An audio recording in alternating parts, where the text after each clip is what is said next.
धारा 370 क्या है ये जानने के लिए 42 साल पीछे जाना होगा बेटा।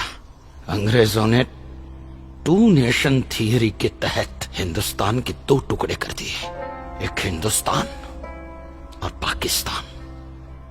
पाकिस्तान की बहुत इच्छा थी कि जम्मू कश्मीर का विलीनीकरण पाकिस्तान में हो जाए, और राजा हरि सिंह चाहते थे कि कश्मीर एक स्वतंत्र देश रहे।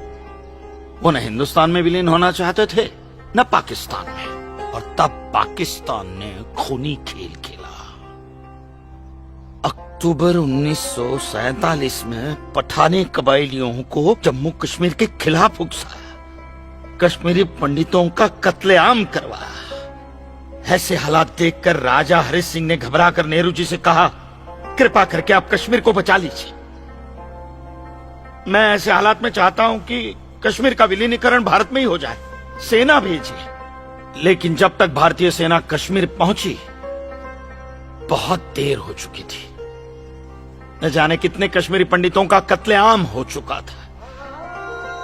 कश्मीर का 1/3 हिस्सा पठानी कबायलियों ने अपने कब्जे में कर लिया था। लेकिन अपनी इस नीच हरकत के बाद भी पाकिस्तान बाज नहीं आया।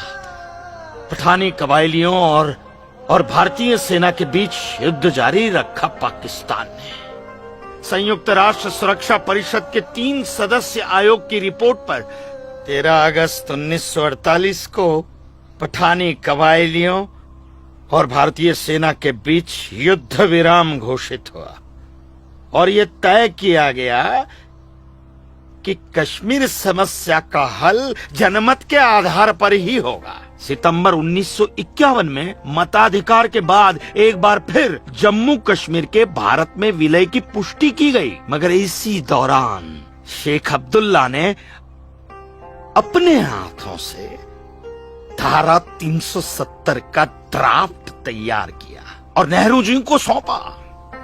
सरदार पटेल और आम्बेडकर साहब की मर्जी के खिलाफ 1952 में नेहरू जी ने इसे लागू भी कर दिया।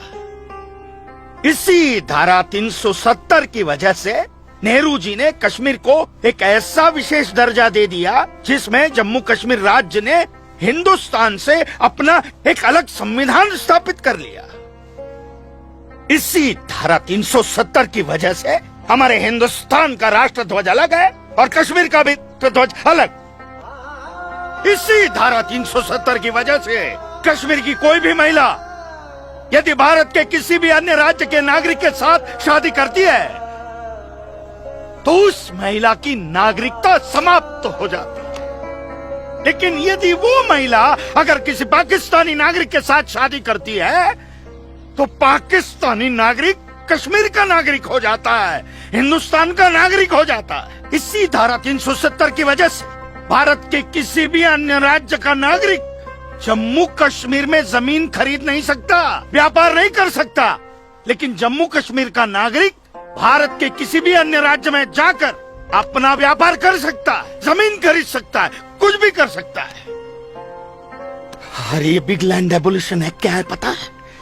यदि जम्मू कश्मीर का कोई भी मुसलमान जमीन ठेके पर लेकर खेती करता है तो कश्मीर की सरकार उस हिंदू को बिना मुआवजा दिए वो जमीन जबरन उस मुसलमान को दे सकती है। ये है बिग लैंड एबोल्यूशन एक्ट, ये है धारा 370-35 से, और इसी का नतीजा है ये गिरधारी जी का फैसला।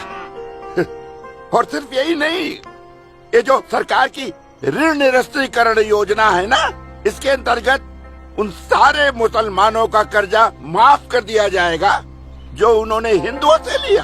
बताइए। सरकारी नौकरियों में